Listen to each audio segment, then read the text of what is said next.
Are you lost, Grandpa? The voice was sharp. It was laced with the kind of practiced condescension that only the young and newly powerful can truly master. Sergeant Evans stood with his arms crossed, a perfect picture of spit-shined authority. His uniform was crisp, the creases sharp enough to cut glass.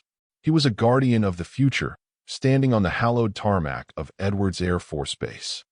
Before him, the XB-77 Strike, a hypersonic marvel of matte black composites and whispered technology, gleamed under the harsh California sun. It was a spear tip aimed at tomorrow, and in its shadow stood a fossil. The old man didn't seem to hear him at first. He was stooped, his back a gentle curve of surrender to gravity and time. His clothes were simple, worn but clean, a faded flannel shirt and khaki trousers that had seen 1,000 washes. He held a long, cloth-wrapped object in his gnarled hands, holding it with a casual reverence, like a holy man with a sacred text. He just stood there, still, watching the jet. Evans took a step closer, his boots making an aggressive crunch on the clean concrete. "Sir, this is a restricted area. I'm going to have to ask you to come with me." The old man finally turned his head. His face was a roadmap of a long and difficult life. Deep lines radiated from the corners of his eyes that were a pale, washed-out blue, yet held a depth that seemed to absorb the light around them. "Just looking," the old man said. His voice was quiet, a dry rustle of leaves. "Yeah, well, the looking is over," Evans shot back, his impatience flaring. A crowd of VIPs, journalists, and top brass were beginning to gather for the unveiling ceremony. This old relic was a smudge on a perfect picture. A security breach. "You can't be here," Evans stated, making each word a separate, hard stone. "How did you even get past the gate?" The old man offered a faint, almost imperceptible smile. "They let me in," Evans scoffed. A short, derisive sound. "Right. You and the general, best pals, I'm sure. Look, I don't have time for this." He gestured with his chin toward the perimeter gate, miles away. "Let's go." The old man didn't move. His gaze drifted back to the hypersonic jet. He seemed to be studying its lines, the impossible angles of its wings, the complex geometry of its engine intakes. "She's something," the old man murmured, more to himself than to the sergeant. They finally solved the boundary layer problem. Evans froze for a second. The term was correct. It was highly technical jargon, the core of the strike's breakthrough technology. He dismissed it as a lucky guess, something the old man had overheard on a news report. "It's a marvel of engineering," the old man continued, his voice still that quiet whisper. "But the heart is always the weak point." "What's in the bag, old-timer?" Evans said, his eyes narrowing, his tone shifting from dismissive to suspicious. He pointed at the long object in the man's hands. The old man looked down at it, his weathered fingers stroking the rough canvas. "A tool. A tool," Evans repeated, his voice dripping with sarcasm. "What's in there, Grandpa?" "A magic wand. Let me see it." He reached for the object. The old man's reaction was not what he expected. He didn't pull back. He didn't resist. He simply held it a little tighter, and his pale eyes met Evans's. For a fleeting moment, the frail, stooped figure vanished, replaced by something ancient and unyielding, something as hard as granite. The look was gone as quickly as it came. "It's just an old rifle," the man said softly. "It's harmless. Decommissioned." "A rifle?" Evans's voice rose. "You brought a weapon onto a secure military installation for a hypersonic prototype unveiling?" He felt a surge of adrenaline, of vindication. He had been right. This wasn't just a confused old man. This was a threat. "I was invited," the old man repeated patiently. "Show me your invitation. Your credentials." The old man fumbled in his pocket and produced a simple, laminated card. It had his picture, faded and yellowed, and his name, Silas Miller. There were no barcodes, no magnetic strips, no RFID chips. It was an antique. Evans snatched it from his hand. "This is a joke. This thing is older than my father." He flipped it over. There was nothing but a single, strange insignia stamped in faded ink, a stylized ghost superimposed over a gear. He had never seen it before. It meant nothing. "This isn't valid," he declared, his voice booming across the tarmac now. A few heads in the gathering crowd were starting to turn. From a distance, standing near the forward landing gear of the strike, Master Sergeant Cole watched the exchange. Cole was a man in his late 40s, a crew chief who had spent his life with the smell of jet fuel in his nostrils. He understood the silent language of machines and the men who flew them. He also understood the difference between danger and dignity. He saw Sergeant Evans, puffed up with the self-importance of his rank, berating the old man. And he saw the old man, who stood with a stillness that was utterly profound. It wasn't the stillness of fear or confusion. It was the stillness of a mountain. Cole had seen that kind of stillness before. He'd seen it in veteran pilots who had looked death in the eye 100 times. He'd seen it in bomb disposal techs walking toward a live device. It was the stillness of absolute certainty, of a spirit that had been tested in fires the young sergeant couldn't even imagine. Something was wrong, deeply wrong. Evans grew bolder, feeding on the attention he was now drawing. "I'm confiscating this tool," he said, wrapping his hand around the canvas-wrapped rifle. "And you are being detained." He pulled. The old man, Silas, did not resist. He let his hands fall away. Evans, with a triumphant smirk, began to unwrap the rifle. The canvas was old and stiff. As he pulled it free, the weapon was revealed. It was a monstrosity, an ugly, brutal-looking thing. It had the wooden stock of an old M1 Garand, but the receiver and barrel were a bizarre amalgamation of machine parts, strange cooling fins, and what looked like a primitive, oversized scope. It was scarred and pitted, the metal worn to a dull gray patina in places. It looked like something a backwoods gunsmith would cobble together in a shed. "What is this piece of junk?" Evans laughed out loud. "You probably 3D printed it in your garage." He held it up for the small crowd of onlookers to see, a trophy of his diligence. But when his hand touched the cold steel of the receiver, where a small, hand-etched ghost was barely visible, Silas Miller's eyes went distant. The roar of the jets on the tarmac faded. The California sun vanished. He was no longer standing on warm concrete. He was kneeling in frozen mud, the air so cold it felt like swallowing glass. The sky was a sheet of iron gray. The wind howled, a physical thing that stole the breath and froze the blood. It was Korea, the chosen reservoir. November 1950. The rifle in his hands was warm, not from firing, but from the desperate heat of his own body channeled through a custom-built heat sink he'd welded together from a Jeep's exhaust manifold. His standard issue M1 had frozen solid 2 days ago. So had everyone else's. The firing pins were shattering like icicles. The lubricants had turned to glue. But his worked. This ugly, monstrous piece of junk worked. He had built it in the back of a truck during a lull in the fighting, using scavenged parts and a theory about thermodynamics he'd worked out on a napkin in college. He remembered the sound. The rhythmic thump-thump-thump of his creation, the only semi-automatic weapon still functioning for miles. He remembered the faces of the men around him, young and terrified, their eyes fixed on him and his strange rifle, as another wave of enemy soldiers emerged from the swirling snow. They called him the Ghost, because he and his rifle were all that stood between their frozen perimeter and annihilation. The memory was so real he could smell the cordite and the blood in the snow. "Sir, are you okay?" The voice brought him back. It was Master Sergeant Cole. He had quietly walked over, his face etched with concern. He was looking at the old man, not the spectacle. "I'm fine, son," Silas whispered, his voice trembling slightly. Cole turned to Evans. "Sergeant," he said, his tone low but firm. "Maybe you should ease up. Let's just escort the gentleman to the command post and sort this out quietly." Evans felt his authority being challenged. "I have this under control, Master Sergeant," he snapped. "This man brought an unauthorized weapon into a secure zone. He's a threat." "He doesn't look like a threat," Cole countered, his eyes fixed on the old man's pale, watery gaze. "He looks like a guest of honor who got lost. He's a crazy old man with a homemade gun," Evans shouted, his professionalism finally cracking. He shoved the rifle mockingly into Silas's chest. "Now, are you going to walk, or do I have to cuff you?" That was the moment. The physical contact. The final, unforgivable transgression. Master Sergeant Cole made his decision. He pulled out his phone, turned his back to the scene, and walked a few paces away. He dialed the command post. "This is Master Sergeant Cole on the strike tarmac. I have a situation here." The voice on the other end was bored. "Go ahead, Master Sergeant."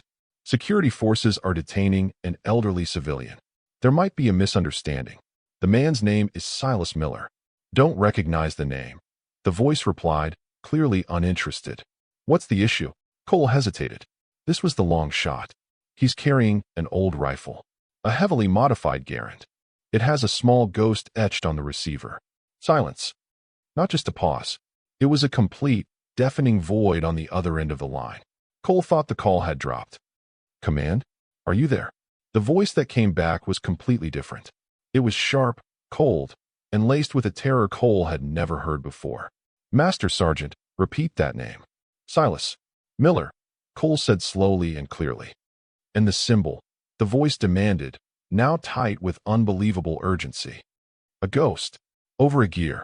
Cole heard a frantic shuffling of papers, a muffled shout to someone else in the room. The board operator was gone, replaced by a man who sounded like he had just seen one. Master Sergeant, the man said, his voice now shaking. Stall them. Do not. I repeat, do not let them move that man. Do not let them touch him. The general is on his way. Acknowledge. The general? Cole stammered. General Madsen. Acknowledge, Master Sergeant. Acknowledged, Cole said, his mind reeling. He turned back to the scene just as Evans was grabbing Silas by the arm. Sergeant, wait. Cole commanded, his voice now carrying the full weight of his rank and the urgency he felt. Evans turned, annoyed. What now, Cole? Stand down? Cole ordered. That's an order. Stand down and wait. You don't have the authority to. Evans's words were cut off by a new sound. A low rumble that quickly grew into the roar of powerful engines. Heads turned. In the distance, a convoy of 3 black, government-plated SUVs was racing across the airfield, ignoring speed limits and designated routes. They were coming toward them at a terrifying speed. They didn't have sirens, but they didn't need them. They radiated an aura of absolute priority. The vehicles screeched to a halt just yards away, kicking up a cloud of dust. Doors flew open before the vehicles had even fully settled. Men in dark suits and earpieces, the general's security detail, poured out, their faces grim, their eyes scanning everything. The rear door of the lead vehicle opened.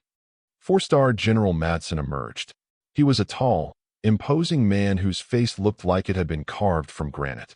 Today, it was a mask of cold fury. His eyes, like chips of ice, scanned the scene, passed over the security guards, the crew chiefs, the VIPs, and landed on the small, stooped figure of Silas Miller. He ignored everyone else. He began to stride forward, his polished shoes eating up the ground with terrifying purpose. His entire command staff scrambled to keep up. The air crackled with his rage. Sergeant Evans felt a cold knot of dread form in his stomach. He had never seen the base commander this close, let alone this angry. He instinctively straightened his uniform, his hand still clamped on the old man's arm. The general did not slow down. He marched directly toward them until he was standing just 2 feet away.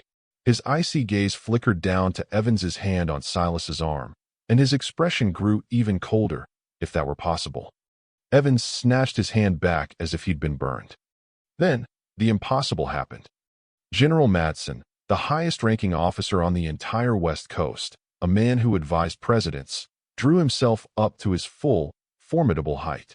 He raised his hand to his brow in the sharpest, most perfect salute Sergeant Evans had ever seen. It was a gesture of profound, almost holy respect. His voice boomed across the now silent tarmac, raw with an emotion that stunned everyone present. Mr. Miller, the general declared. It is an honor, sir. Silas Miller simply nodded, a faint, sad smile touching his lips. General, he acknowledged softly. The general held the salute for a long, breathtaking moment before lowering his hand. He then turned, and his gaze fell upon Sergeant Evans. The full, undiluted force of his fury, now quiet and controlled, was directed at the young man. It was 1,000 times more terrifying than shouting. Sergeant, the general began, his voice a low, lethal whisper. Do you have any idea who this is?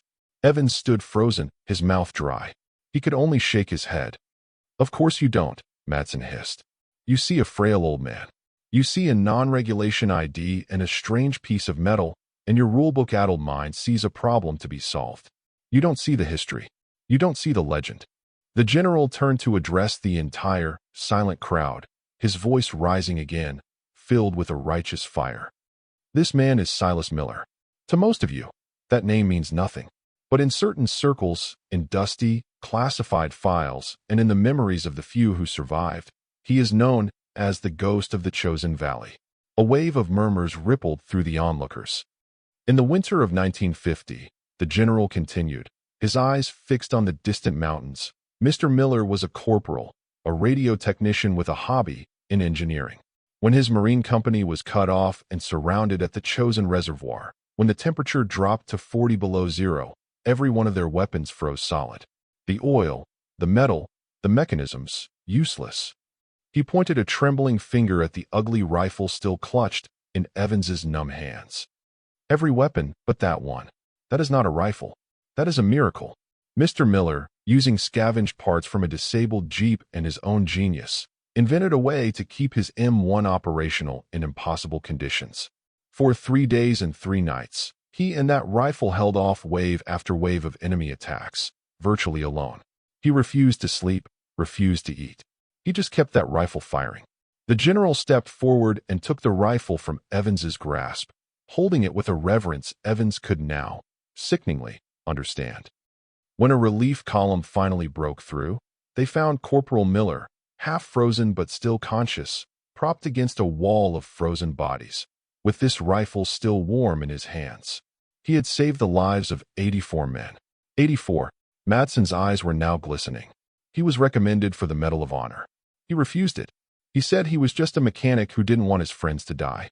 He refused a commission. He refused every medal, every promotion. When the war was over, he simply went home, asked to keep his tool, and disappeared. He never spoke of it again. He turned his gaze back to the strike jet. The only reason we solved the thermal boundary layer problem on that aircraft, he said, his voice thick with emotion, is because of a set of anonymous, unclassified papers on thermal dynamics published in an obscure journal in 1953. Papers written by a quiet man who owned a small radio repair shop. Papers written by Silas Miller. He looked at Silas. He was invited here today as the guest of honor.